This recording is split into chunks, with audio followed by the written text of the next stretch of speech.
why do you think that dogs develop behavioral issues?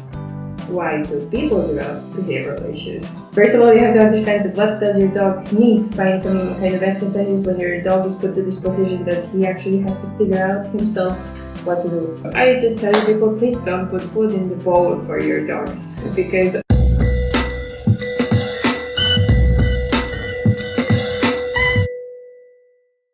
Hello everyone, welcome to another Geppo's interview.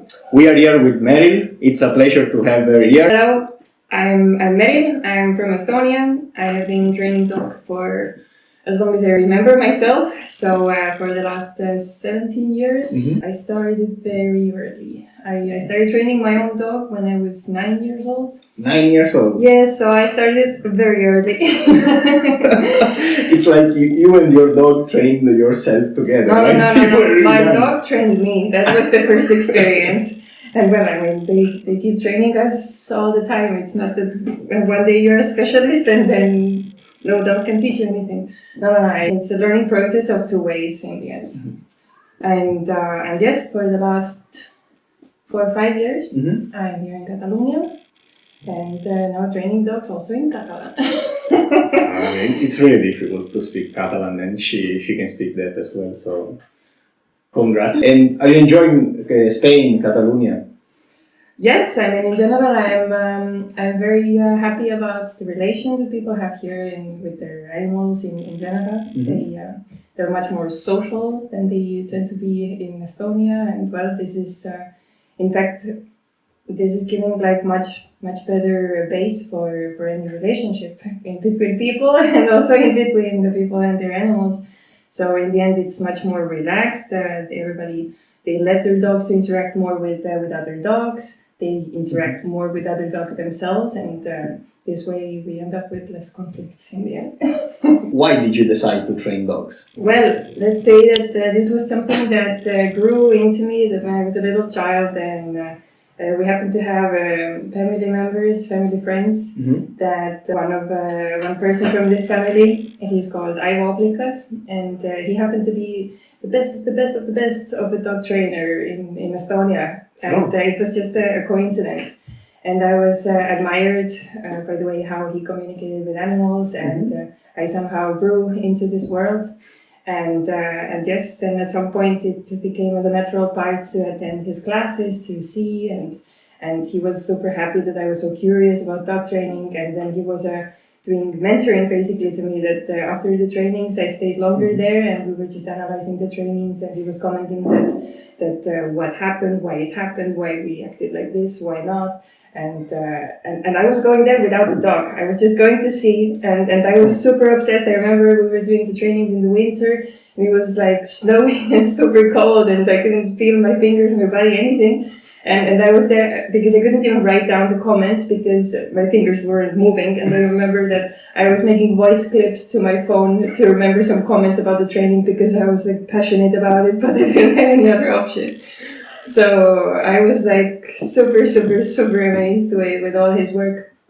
So this became like a very good base to start. Of course. At all. And then it happened that when I was 14, then due to several circumstances, as my parents they had started one dog training company.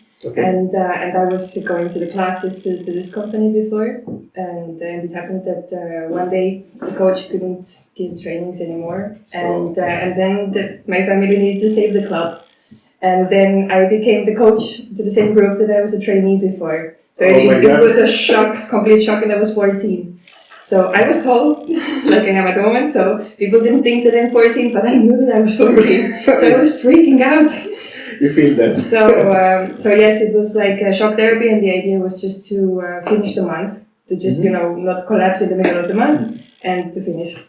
They liked it, and the people seemed to like it. They seemed to be coming back to the classes, and I was so surprised. And I mean, it started to work, and then we thought, okay, let's do a few months more, and we'll see. And that's how it started. So in the end, it was an accident. I didn't plan to start when I was 14. I mean, I knew that I wanted to be a dog trainer. But yeah, perhaps a bit later, but well, that's how it started. But did they know that you were just 14 years old? No, they didn't know. Okay, so No. it was a family secret. It was very well kept secret. Yes. I cannot imagine the pressure that you had on you when you started the first class. Like, because I think that the person that were there were really like older than you. They were much more older than me. Yes, no, but I mean, my family was a great support in this fact that, well, they told me that I don't even have to keep going, but I said, I want to keep going with this. And well, they were just, they were there for me if I was crying in the evening and saying that I'm not the coach well enough for my students. But well, I mean, I decided that I want to be like in a level that my trainees, that they need, so I started to take the courses and everything, however much I could. And there was also a general exam for coaches to be like licensed. But apparently, you could do the exam when you had graduated from high school. But it was not my case because I was too young. I needed the license. So in the end, the same coach, Ivo, he wrote an exception letter for me, asking that if I could do it before, because of the circumstances, I just didn't comply with them. And yeah, because of this exception, I did do the exam before. So oh my God, was it hard to do? The exam itself, it's not the hard part. I mean, because this is a theory. The hard part, it starts to come when somebody gives you a real dog with some problems and then you have to deal with it. This is the hard part. Theory is nice. Theory you can study. I don't know you guys, but in my case, at 14 years old, I was thinking just about getting good grades for the university in the future, but I didn't have the pressure that Meril had in his 14 years old. I really loved it. It was not that I was feeling that I'm suffering or something. I mean, my parents might have thought that when I was crying at home. I was just truly, I wanted to give the best for myself, and then they felt that it's not enough what I'm giving, and so I set very high standards for myself, and it was hard to comply with those standards. But I mean, in the end, this was a great trigger to actually become better and better all the time. This was only the first 2 years. Yeah, the first 2 years were so from 14 to 16 years old. Yeah. Okay. After that, it became a pleasure. But at 16 years old, the people knew that you were that young. No, I never told them. Never, like... No, I'm sorry, so my previous students are not watching and they're thinking, what? But, no, I mean... And again, in the end, why is it important? That's right. I think that you and your family made the right choice, because maybe people, if the people think, oh, she's just 14 years old, she cannot teach some, these lessons, this dog training to me because I'm older. But that's not true, because you already spent like 5 years of your time training dogs. Yeah, but I mean, obviously you cannot compare like what is the level of a coach when she or he has been just training his or her own dog for 5 years. I mean, it's just the experience of one dog. Of course. So try to go and teach some other people with other dogs if you have the experience only of one dog. I mean, it's very, very limited, but well, everybody has to start from somewhere. Exactly. So, exactly. But it just explained that why the first years they were like extremely difficult. Okay, I was going to see the other classes of Ivo, and he was explaining everything to me.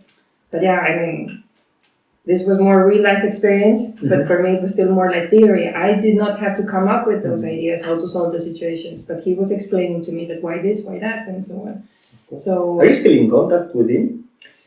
A bit. Now it's more difficult because we're in different countries, but well. Sometimes you shoot a message. He's very well, and I'm a big admirer of his work. And yes, we're still family friends. Let's say that it's just that there have been other coaches as well, of course, who have affected very much all my career as a dog trainer. But let's say that this was like a significant step for me to be able to see how he works and have those discussions with him that we have. And he was the first one to believe in you. So he must have a special place in your heart, for sure. Definitely. So now, let's go to a more technical question. So why do you think that dogs develop behavioral issues? Why do people develop behavioral issues? Yeah, okay. The environment and, well, of course, I mean, we have our genetical base that it's affecting that how we behave and how we are. There are some people that they are more, let's say, that vulnerable towards having, for example, mental issues or something. And I mean, the same is for dogs. That due to the race or due to whatever genetical combinations, there are for sure, let's say, the bad base and the good base. So this is definitely affecting. But I mean, very, very, very big part is plenty in environment. That where do we live? Who is on the side of us? Who are we in contact with? And how those people or those other dogs, how they are affecting us. So. As for people, the same for dogs. So if the dog has owners who don't really know how to interpret how the dog is feeling or how the dog is reacting and why is he or she reacting like this, and then I mean they cannot satisfy the needs of their dogs. And well, then the poor dog is feeling unsatisfied, and obviously the dog tries to communicate and to say that I have some needs, but if nobody is capable of reading him, I mean, things go wrong. Yeah, and dogs, I think, that are like animals that can show you what they are going through. They are pretty open to that. Yeah, but they are open only to the eyes of some people. Mm-hmm. I mean, the dogs, in between themselves, they can read themselves good, let's say, in general.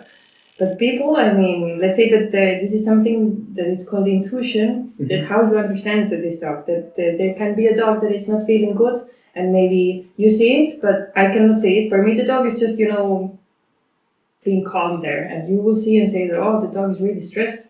So, I mean, it's not like a universal knowledge for everyone. So it needs like the understanding of the body language of the dog and to have this sixth sense. So the information is there, but not everybody can see that. So maybe that means that we humans need to develop a new technique to read dogs, or like a new way to understand dogs. Definitely. And I mean, in general, it requires patience and actually the will to want to understand. Because I mean, for many families, I mean, the dog is just a dog, and then the dog is there, and the dog is, if the dog is not barking, perfect. The dog must be fine. So I mean, let's say that the expectations are also different. That where is the place of in a family for this dog? So if the dog is like a family member, or the dog is just a dog. So this is affecting that how people see the situation. In your experience, did you find that shelter dogs have more behavioral issues than the dogs that was in the breeders and they were? Definitely, because what happens with the shelter dogs, it's often that, well, first of all, we never know that what is their story in their previous lives, that why they ended up in the shelter at all.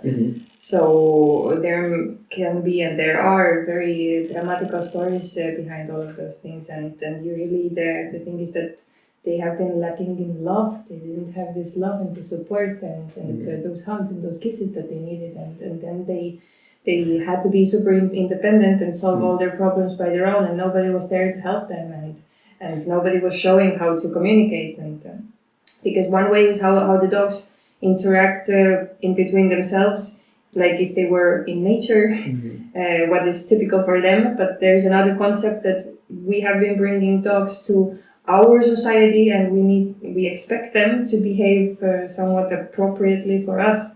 That it's not natural for them. So, I mean, let's say that if nobody's showing them how to be in our society, they are like, they figure that would be the best, let's say. So, and they often feel that they have to defend themselves all the time, and let's say that the stress levels are super high. And I mean, even if they are in the shelter, they're often together with super many other dogs, and they don't have good relations in between themselves, and they're locked in a tiny area. And so, I mean, the stress must be like over the roof. Do you recommend to go through trainings after you adopt a dog from a shelter, or actually, it depends on the dog? I suggest to go through the training, whether the dog is in from the shelter or not.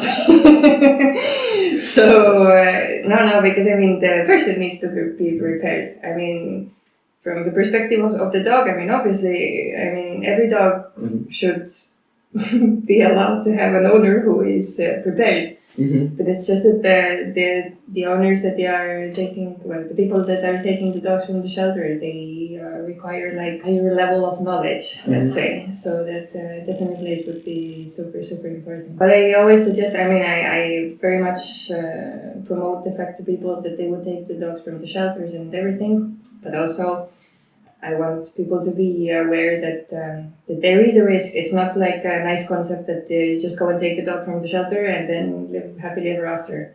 It's difficult to take a dog from the shelter. Mm-hmm. But let's say that it's also important to take the right dog from the shelter because you have a personality, this dog has a personality, and in the end, those two things need to match. Yeah, even more that most probably this dog is already has developed his personality because they are usually not there when they're puppies. So it's important to find the good match, let's say. So what I have always suggested that if possible, take a trainer with you to the shelter to choose the dog for you. So you just don't choose like a nice fluffy puppy, but you choose a dog that actually is matching your personality, is matching more your lifestyle, is matching more your expectations, because we all have expectations. So it's just to have like a more fluent life for both for the dog and for this person. We are going to the shelter a lot of times, and that's good. We help them doing dog enrichment. So basically we go there and we say, okay, all right, with Rosa, that we say hello to Rosa. She's a big person and she has more than 150 dogs. And it's hard because we see her that she is more busy than a manager, than a big manager in like in a bank. And we go there doing some enrichment. So basically we install physical enrichment, cognitive enrichment, like leaky mats in the wall to help them be less stressed. And we are conducting like sort of experiments because we are seeing if that works. After how much time it works, and that's really interesting. And they have a sort of process. You must go there like 3 times to adopt the dog, and they see if you are the right match for it. It's a good suggestion to go there with a trainer. Maybe the shelter should have a trainer to help the people. I know that in some shelters they are doing like a close cooperation with trainers. Let's say that it's a good idea to take your trainer from out who is not being biased. What are the activities that you recommend to strengthen the relationship between the dog and the dog parent? Well, in general, to have time for your dog, because it's not about the quality time that I have like 5 minutes for my dog and I will do everything during those 5 minutes and then my dog's satisfied. And then I will live my life all the other hours of the day. So it's more the length of the time that you can be there for your dog. It's not a new concept. It's I assume the same for kids. That you don't do this quality time with your kid, but you are there for your kids. So in general, to just like spend more time with them but this is not like a genetic thing that they're like some exercise that you do with every dog and then they're happy. So the dogs have different needs. So for some dogs, maybe what the dog needs is more hugs. For the other dog wants to do some obedience exercises more. The third dog wants to run after a ball. The last one wants to be alone. So the dogs have different needs, and they are also introverts and extroverts. And if you assume that your dog is extrovert, but he's not, then you might be just disturbing your dog, and your dog is like, leave me alone. So first of all, you have to understand that what does your dog need. That what is the real need of your dog, and then you can start to figure out how to satisfy this need. And dogs are very, very, very different. And how much time do you think that for the people that are watching, they can think, okay, but how much time do I need to spend with my dog? Like as much as possible, or we have a sort of like time, like I don't know, 30 minutes doing, staying with him and all, excluding all the walking? I know that it's a weird question, but Well, again, the dogs are really different. Some dogs, they really prefer to be like more time alone, while the other dogs want to do some exercises and games and stuff like very much more. So the first thing, again, it's just to understand that what does your dog need, and then based on this to choose which kind of exercises to do, or which kinds of games to play, or how much to walk with your dog. But definitely what is often undervalued is to offer mental exercise to your dog, because when people think that they have a dog who has super much energy, then they think that, okay, I go for a long walk. If my dog is not tired, I will go to a longer walk, and then even longer, and then at some point you're tired, and your dog is still like, let's do something. Some dogs, it's impossible to exhaust them physically, because they always have more energy than you, and you have your limits.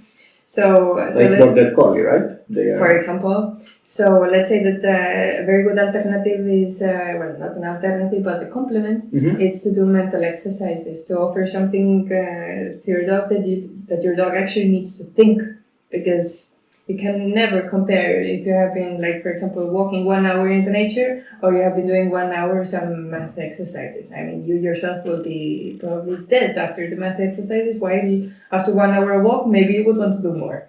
So, I mean, for the dogs, the same. If you offer them something that they actually have to use their brain, they will be tired as well. So, we just have to give them something to do. But what people often do is that, let's say that if you make your dog to do some exercises, then what is often done is that you are telling the dog what to do, and your dog doesn't really think what to do, because you just tell what to do and your dog is just obeying.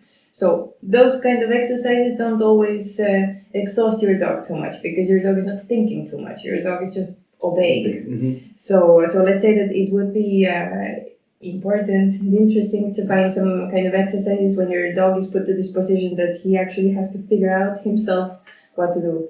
That's a nice point, because other than with Gecko, we offer this kind of exercise, right? The mental stimulation, and we always say, that doesn't mean that you don't have to go to walk with your dog or to follow training. Those are other stuff. It's like humans. You cannot say, okay, I eat today and I don't eat for a month, like or like I eat and I don't do sport, or you have to do all. It's a compliment. Exactly. You have to sleep, you have to eat, and you have to exercise. And for dogs, it's the same. To stay healthy, they need a bit of all, not like a lot of one thing. And that's the typical error that they commit, for example, with the dog that do dog sports, canine sports. For example, they do just one thing, and they, like Galgo here in Spain, like the greyhound. That's so sad. They are trained just to run, and if they don't want to run, they force them to run, because you have to win money. No, definitely. Let's say that you cannot expect that if you have a dog from one race, that if my dog is like this, then my dog needs that. No. So it's just that we have to approach every single dog like personally, and to see that what does this specific dog need, and not to force them to do something that maybe my dog doesn't even want. Let's say that I have had a lifelong passion towards agility, and then here in Catalonia I have a husky, but apparently it's hot here, and my husky is feeling very hot in this climate. So she's capable of running like one course more or less, and then she's dead. And then I said, let's do another course, and let's do another course. And then my husky is like, let's go home. And it was like a hard decision for me to decide that in this country, with this dog, agility might not be our way. So, we have been putting our efforts on other things, and we're going to the mountains on hikes very, very often, and doing some tricks and stuff at home, but no agility. So, let's say that, but it's a tough decision, because, I started as the agility coach. When you were 14 years old, yes. You were an agility coach. So I have been doing this like the longest in my life. So let's say that I was like super passionate about it. And it was like very hard decision to decide that I have a dog and they cannot do agility. Of course. So it was complicated, but I mean, it was like the most honest decision towards my dog. In the end, I decided that if I would force my dog to do agility because just I want it, No. this is so selfish. Yes. So selfish. And your dog is not happy, so... The dog is not happy, I am not happy, and then I mean, why do it? Why do it? You made the right decision. Linking that discussion with another topic that is, like, it's similar but not the same. Talking about cognitive games. I heard that in chess, when you play chess, you spend more calories than you are, for example, in a running you spend an amount of calories that it's like insane during the classical games. And that's the same comparison that you said, like,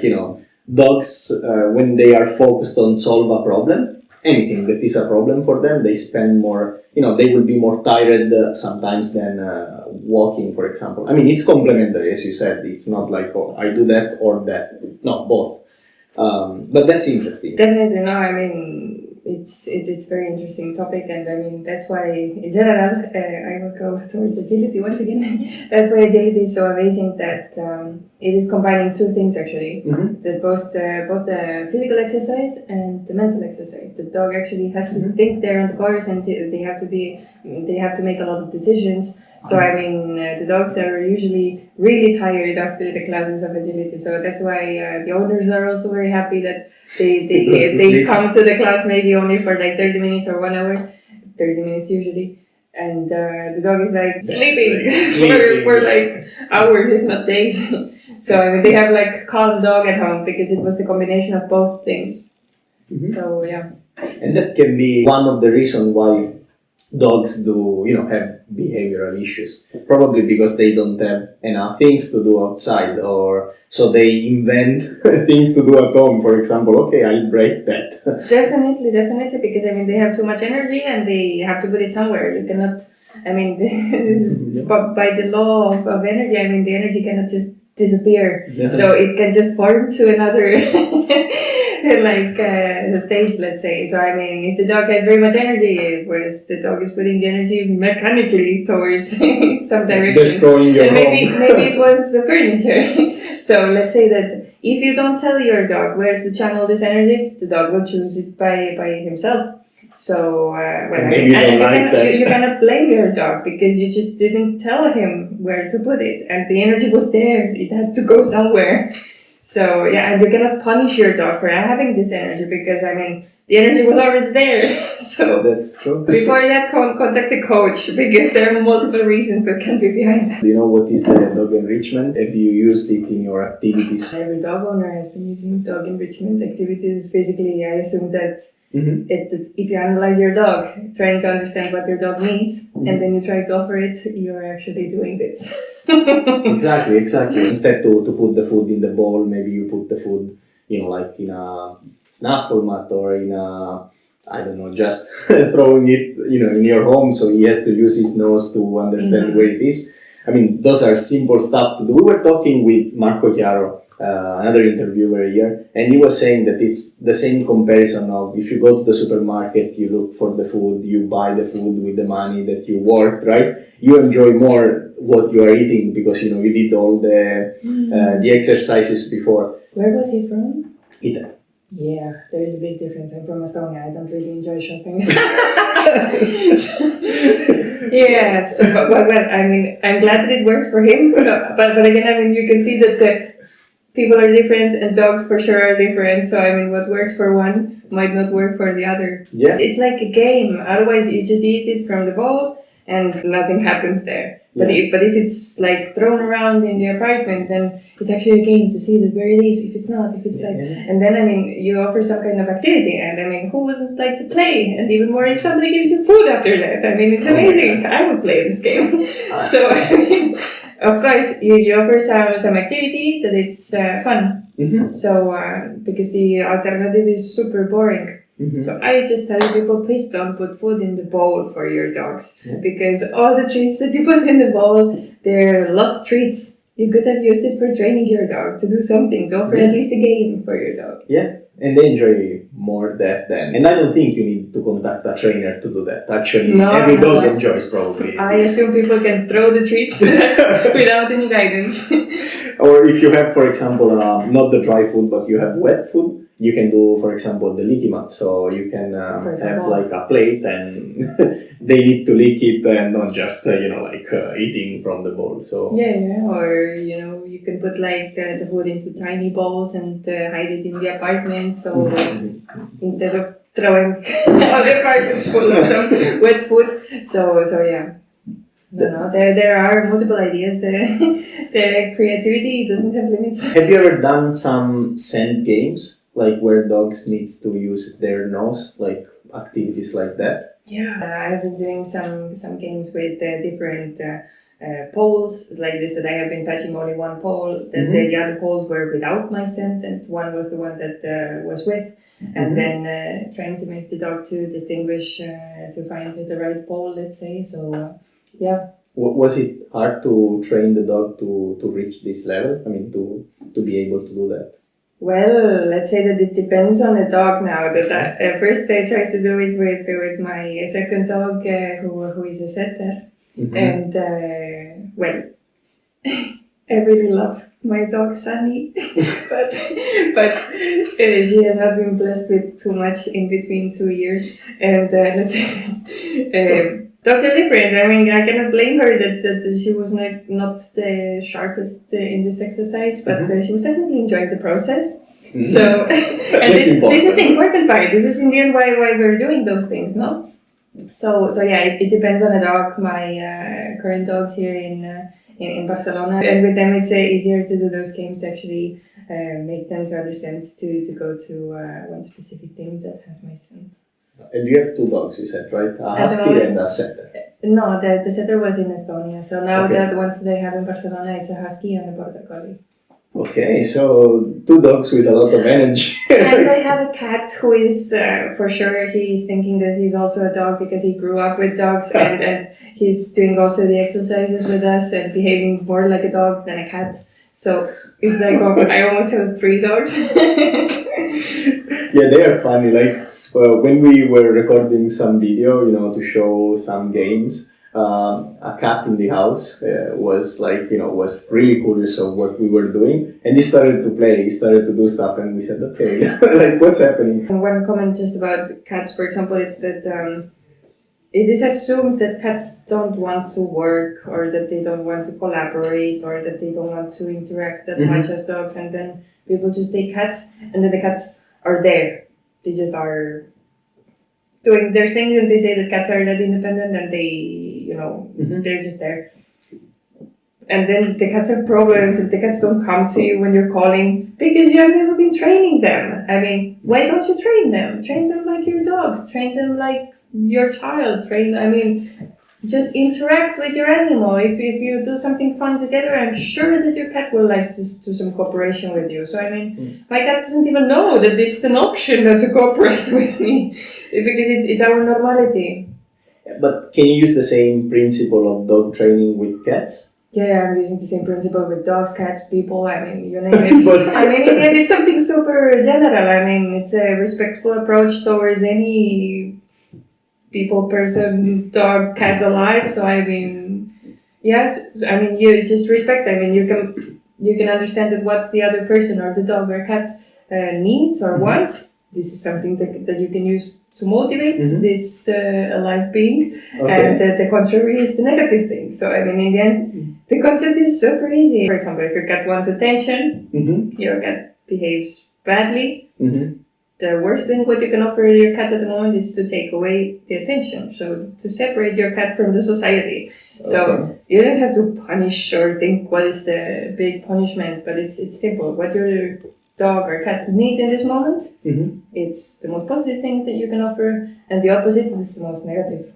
So, and this is varying in every moment. So that's why it's important to think in each specific moment that what does my dog or cat need at the moment. Some people think that older dogs cannot be trained. Like you should train your dog just when he's a puppy.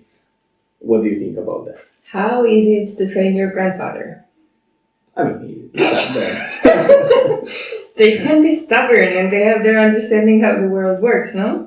And so it might be hard, at least let's say that if I would go and explain my grandmother at the moment that she should live her life completely differently, she most likely will say that go back to Barcelona. So let's say that it's complicated, but I assume that if I would do enough of pursuing work and if I find the right things that motivate her and to actually reason myself somehow, she might cooperate with me. So I mean, the same with older dogs. So that it's definitely harder, definitely, because they have their way of living, their way of being, and I mean, why to break a working system, no? So I mean, it's more complicated and it will take more time and patience. But well, we can change the things definitely, but it's a longer process, and well, it needs much more patience. And do you think that, for example, if you have older dogs, as we said, if you have to teach him to do the agility, it will be, difficult. First, because maybe he's not young anymore, so, he has less physical abilities than a puppy, for example. But even for the brain, to memorize all the path, to understand where to go, how to solve these specific, like obstacle. But if you let him do cognitive games, for example, or games where he needs to use his instinctual, like his instincts, is it, like a puppy? Or, I mean, do you apply the same concept, or they are trained to use their instincts in the right way? Well, it depends now on the case of what the owners have been doing with the dog before, because it's not down to a specific exercise that if your dog will do it or not, but let's say that it's more the question that if your dog is used to learning new things. So that if your dog is used to learning, your dog will most probably solve like many different new kinds of things because he's used to adapting to new things and to discover and so on. But if your dog has been just, living 5 for, let's say, 8 years on the sofa, and then one day you say, venga, but now no. So, I mean, your dog will say that, but give me my sofa back. So, let's say that it's harder, but if you have been really like offering at least some kind of things before that your dog has been thinking before, then it's most likely easier to introduce new concepts in general. Okay, so it's basically like humans. Yeah, you name it. But I mean, that's why they say that after high school you should go to the university directly and you should finish your studies like in a row, because once you leave a pause there, it's very hard to go back to the habit to learn, because you have started some new habits, and then to go back to this circle to learn, you're not that used to learning anymore. So. No, that's true. So you have to always, you need always to study to have your brain like always flexible, that your brain is capable of taking in new things and being able to work. Same for dogs. So let's start right now to stimulate the brain of your dog and yours as well. Yes, obviously. Another question. So what do you think that is the biggest revolution that we have in the dog training field? I think the biggest revolution, as long as I have been training dogs, I think to see the constant change that the trainings are they are being more and more personalized, that you don't think it anymore that if it's a dog, then we train it like that. And because the coaches, I think they're also more like going more into the detail, trying to understand the needs of every specific dog to offer like more custom solutions, and not to try to throw all the dogs to the same boxes, so to say. So, okay, if you're a small breed, then you must be barking very much. If you're a big breed, then you must be aggressive. I mean, it's not like that. it's like an example. It's just that I think the dog training field is going like more and more personalized, and well, this is my personal observation. So it's nice to see that. Another very important thing that people have started to be more conscious about, generally the well-being of their dog, and not only mentally but also physically. For example, the way how agility has developed, that people have been actually thinking that, okay, if I force my dog to jump super high obstacles, maybe it's not best for my dog. Maybe, you know, my dog gets hurt at some places, or that people are actually thinking about it. That even if it's a dog, then he might feel something. So well, I think it's going in both sides, like both the physical well-being and the mental well-being, that people are actually thinking about it. And well, I mean, in general, people are taking just more dogs, so the dogs are more present in our society. So let's say that what is changing is that we have to deal more with the issues that how the dogs fit into our society, because maybe previously they were living in a garden and they were doing their things there, and nobody was caring that how they connect inside the city, for example, or how they can be with us in the restaurants. I mean, I think 20 years ago it was not too typical to take your dog with you to the restaurant. I mean, I don't remember myself saying such views. But at the moment, I mean, it's something very natural. Now, even with the support dogs, the emotional support dogs, for example, in US, they can enter everywhere. Or, for example, if the dog is with a blind people, he can go anywhere, like because, you know, it's like actually a worker in that moment. It's not a dog anymore. People are accepting more in general the dogs in the society, and let's say that if we take our dog to the shop, then my dog needs to know how to behave in the shop, because you cannot assume that if you have been training sit and lay down with your dog, then your dog knows how to behave in a shop. I mean, it's like totally different things. So you have to train it.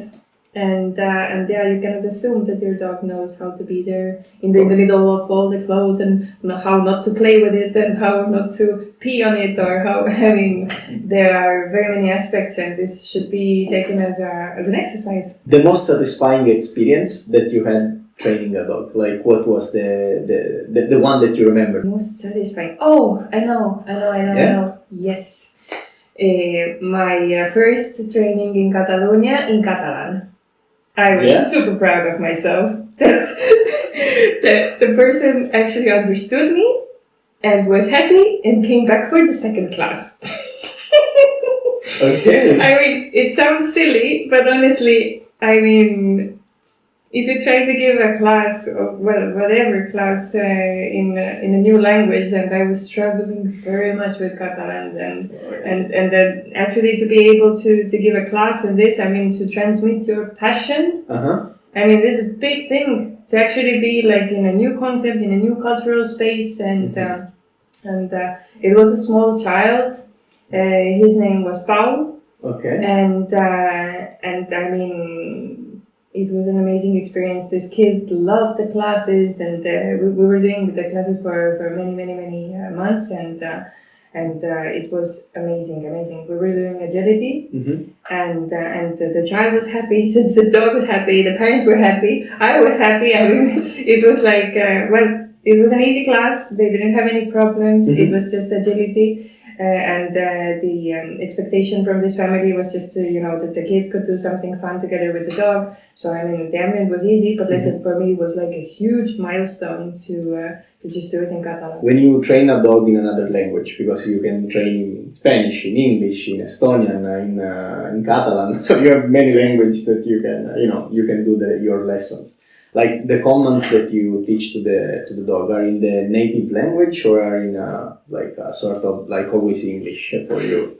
No, I mean, this is a very misunderstood concept, that I'm not actually a dog trainer, I'm a people trainer. So I mean, I honestly couldn't care less what word people are using for the command itself. So I mean, if they want to say, well, for the sit command, if they want to say potato, let them say potato. I mean, if the dog doesn't know that it means potato, I mean, for the dog it means sit. So I mean, it doesn't matter at all. So I mean, this family chose the commands in Catalan, so I refer to the exercises in Catalan, and I mean, honestly, there is like no difference whatsoever. Yeah, the important is always the association between words and action for dogs, and you can use, as you said, any word. Do you think that you can apply the scientific method in dog training? I know that it's a question just tailored for you, but I'm curious, and I want that the people know you use that and how it is helpful? Well, me as a scientist, I know. I definitely use a scientific approach of solving all the troubles, whatever occur in dog training. But let's say that the way how I work personally, it's not by the book. It's like off the book, very far from the book. So let's say that I rely on my intuition basically 100%. But I rely on the intuition from this sense that to understand the problem, so that I try to determine the roots of the problem just based on my intuition. But the way how we work with the problem, super scientific. So the approach, how to arrive to the final goal, how we structure our work, how we set our goals, how we set our deadlines. I mean, this is something that it's very like a rigid plan, because without deadlines, the theory is nice, but I mean, without the practice and without the real like frame around it, I mean, it stays theory. So yes, the systematical approach, it's very, very important. But yeah, definitely. I mean, I believe in science. I believe in analytical thinking. So yes, the answer is yes. I believe in that. So I think that as now probably with all the experience and all the dogs that you train, your intuition now it's kind of an algorithm, probably. Most probably, it's somewhere coded in me that I call my intuition. But most probably, I mean, it's well, we don't want to confuse the listeners. It's more like a black box model that is happening inside me, that I have this knowledge of many years, and then it has just formed some correlations inside myself. So if I see an issue, then I just have the feeling inside me that it might have the solutions of this and that, and then well, we keep trying, and it's never like this that I tell for the person that we do this and this works 100%. I would be lying. I mean, I don't live with this dog. I don't know how this dog is, and I don't know what is their everyday life. I mean, I see this dog, let's say, for 1 hour. I can make my assumption what is the situation, and I can ask the right questions from the owner, because this is the most important part, to ask the right questions. And yeah, I can have my understanding, but in the end, we have to try, because no dog is like another dog that I have the experience with. So it's just that as I have like more and more knowledge all the time, so the data that I have inside myself, it becomes bigger. So it's just easier to find the right correlations. I mean, that's a nice approach. So basically you make hypotheses when you start, you observe the dog, you ask questions, you make your hypothesis saying, okay, it could be this. You set a deadline, you set some activity, some action, and if it fails, you go back from the beginning. So you analyze that again, you make hypotheses and so on. Yeah. So that, exactly. And then, well, at some point we arrive to this case that we have actually understood what are the roots of this problem, and then we can actually solve the issue. Because the question is to understand the roots of the problem. Once you have targeted exactly the right issue, then it becomes rather easy to train. But yeah, it's often that we misinterpret the situation, and that's why my dog is barking. I don't know why my dog is barking. I think that my dog is barking because I think that my dog is like happy and is barking because it has very much energy. And then, I try to train it with this perspective. But maybe my dog was barking because my dog was scared of something. The approach would be totally different. And I was training the wrong thing all the way. So maybe I even made the situation worse. So that's why the first step is the most important, to just, it's very important not to start running from the beginning, but to just like take time off for like some days to just think about that. What is happening? Because if you start running but the wrong direction, I mean, Yeah, of course, you're going the wrong direction. Yes, so that's why it's super important in the beginning to understand that which direction we have to go at all. In your experience, what is the most frequent problem that you find? In dogs. Yeah. The problem is in people. In humans? No, that's the same question. Like, that's okay. Like, what is the most frequent problem that you find in human or dogs? Like, The most frequent problem is that that people don't interpret correctly what their dog is trying to tell them, and then they try to handle the situation from the wrong perspective, I would say.